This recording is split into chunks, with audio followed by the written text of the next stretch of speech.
rolling the dice. If I roll 2 dice, what is the probability that I'll get a 2 on the second roll? The chance of rolling a 2 on a 6-sided dice is 1 out of 6. And rolling 2 twos, 1 out of 6 times 1 out of 6 is 1/36. So the probability of rolling 2 twos in 1 in is 36. 1 is 1 in 36.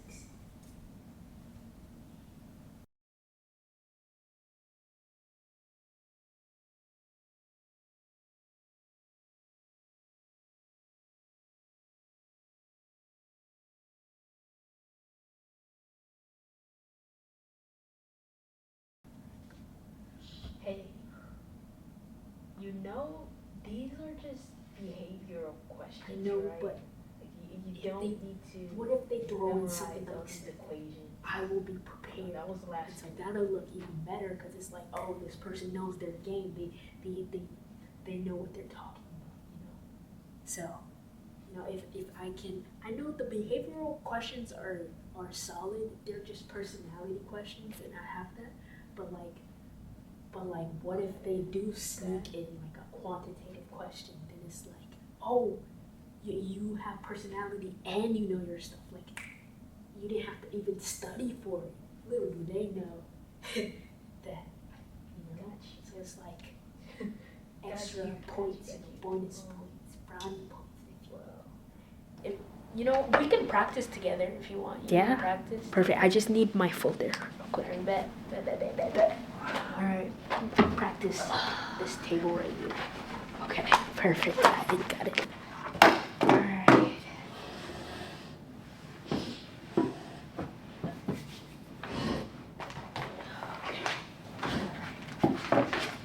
Hold on. I prepared.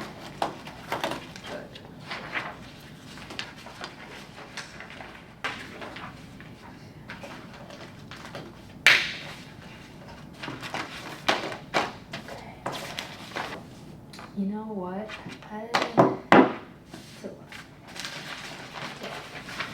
Let's start with you first. Yeah. Okay, cool. Alright. Okay. Faith, why finance? Why finance? Well, when our childhood home got foreclosed, our financial advisor had helped us before, during, and after the whole situation.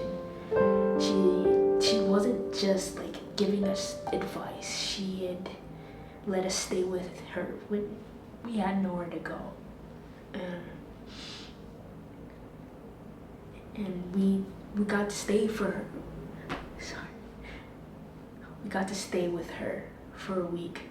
And then a week turned into 2 weeks. And 2 weeks turned into 3 months. And then a year.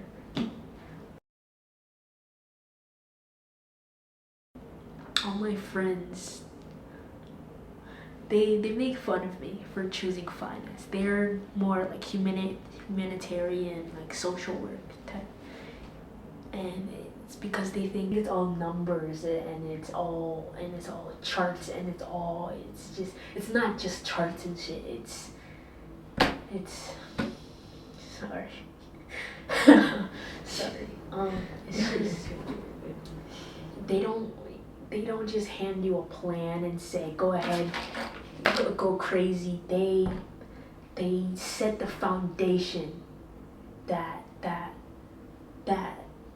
they literally set the foundation of your life. They create a plan. Sorry, give me.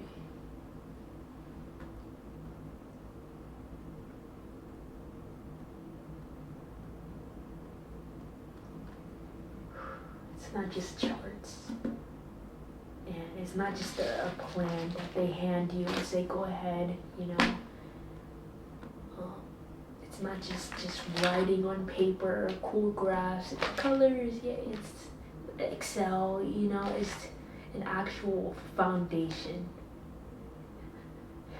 It's an actual foundation for your life. And these numbers and these charts, they tell you what you can and can't do, and if you allocate these assets in this way, then you're able to take your children to Disneyland and different things without having to jeopardize the income you guys do make, and if you allocate your funds this way, then your children won't have to worry about student loans. These families are normal families. They're not wealthy. They're normal people. They're immigrants. They're from Haiti. They're from Mexico. They're from Ecuador, El Salvador, Dominican Republic. They're normal families, and it's just always so weird growing up and feeling like I just didn't have the basic necessities, the basic needs, the like housing was inconsistent, the food stamps were inconsistent. My dad's ability to pay the rent, our landlord was inconsistent. All of it was inconsistent. So thinking about Disney and like stupid. It was stupid, and going anywhere for the weekends or just spending time as a family was just out of the question. That advisor, oh my god, that advisor had shown humility, had shown a humility that I've never seen in anyone who was outside of family. Someone who just did it because the kindness of their heart, not because they had to, and because you guys share blood or a last name. No, because she didn't have to. She literally didn't have to.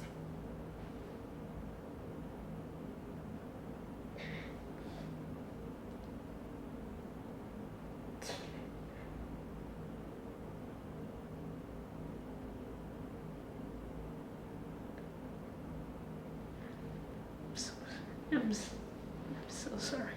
I'm sorry. I tell myself I want to cry. But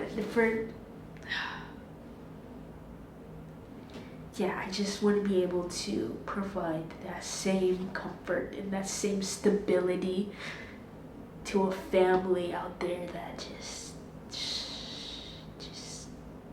like stability is privilege. But I just want to be able to provide that same thing for another family, another little girl, Yeah, I remember when I was in school, and it was just me and my mom, and all my friends would get the latest shoes, the latest phones, and it felt weird. It felt like, damn, what's going on, y'all? Yeah, exactly. Like what? And it was embarrassing. It's so embarrassing. It was embarrassing because they would point it out. It wasn't even a self-conscious thing. They would point it out. It's like, look what you don't have. Look what you lack. And I remember kind of going through a similar experience where housing was unstable. It was, well, 1 month we're here and then 3 months later we're there, and it was always weird because I would walk home with my friends, and depending on depending on where I lived at the time, I would either walk right or left, and my friends would be like, where are you going? And I'd be like, oh, I moved. They'd be like, okay. And then months later, they'd be like, they'd see me go another direction. It's like, where are you going? And I'd be like, hey, I moved. And they're like, why do you keep moving? And I couldn't tell them because I knew the type of kids they were, I couldn't tell them that, hey, I'm moving from house to house. Because they're just going to clown me. And so I feel that, who can you turn to the fact that she was there, that advisor was there to talk about those things, you know? And I feel like, at least for me, but our parents aren't gonna sit there and talk about our condition. They're gonna pretend like everything's okay, you know, like pretend like I didn't just hear you talk to the landlord and tell them that, hey, can you please like extend our please, no late fee, please give me some time, it's just me and my daughter, blah blah. I'm not, you feel me? And it's like our parents are not gonna talk about it with us, but we're gonna overhear how much they're struggling, and like who else can you talk about that to? You know, those kids, those friends can't talk about them. You know what I'm saying? Like I get it completely. You know. Always be my lady. You can sit right there.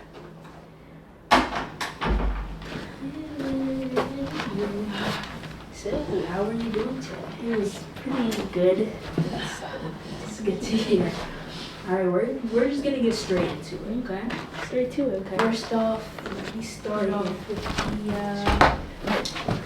why finance? So, well, my dad is in finance, you know, and I feel like more people should pursue finance. I feel like so many people go into the doctor route, the nurses, but we need a lot of finance people, because it's like those establishments only work because of finance.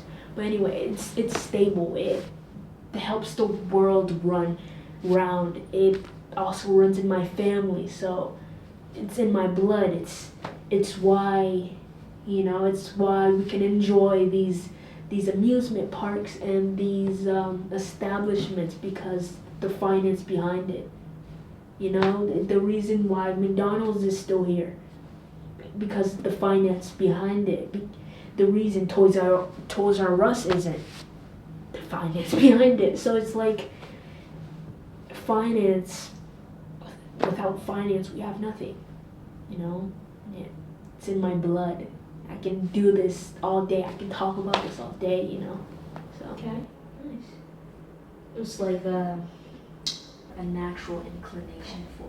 Yeah, like a natural, you know, because my dad, my grandfather on my dad's side, my grandfather on my mom's side was like he was a doctor, he was you know, but my grandfather on my dad's side was an accountant, and then before him, he was also an accountant. So I just came from a family of people who are good with numbers and who understand how the world works financially, and who understand, you know, so I'll be the next generation coming up, ready to pass the torch to my own children, you know, because it runs in our blood, you know.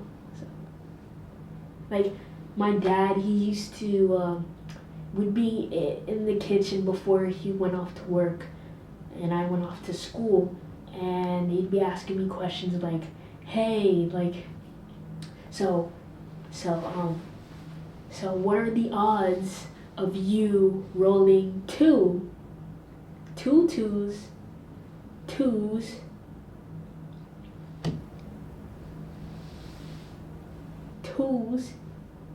with two die, and I answered, well, the probability, the chance of you rolling 2 in one die is 1/6, okay? And the chance of you rolling 2 with the other die is also 1/6. So if you multiply them, you'd get 1 in 36. And so there you go, like, it just runs naturally, because it's just been so ingrained throughout my whole, pretty much, not my whole lineage, but like, you know, throughout the generations, you know, so. Cool. So I will conclude. That was it. Like, that was the whole. Yeah, it was just a one question review. The question reveals a lot about people, so and how they choose to answer, and so on and so forth. But Any questions for me?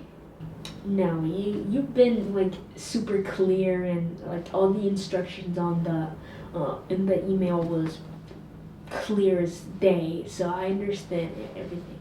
So extremely clear. Alright, so you will receive an email tonight about our decision. Thank you. It was nice meeting you. I will lock you up. Oh.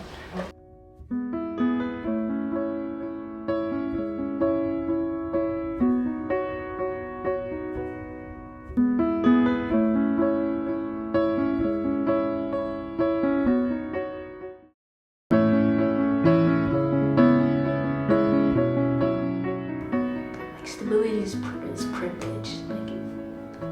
But yeah, I just want to be able to provide that same thing for another family, another little girl, At home is like very unstable, and I'm supposed to go out in the world and be this secure person.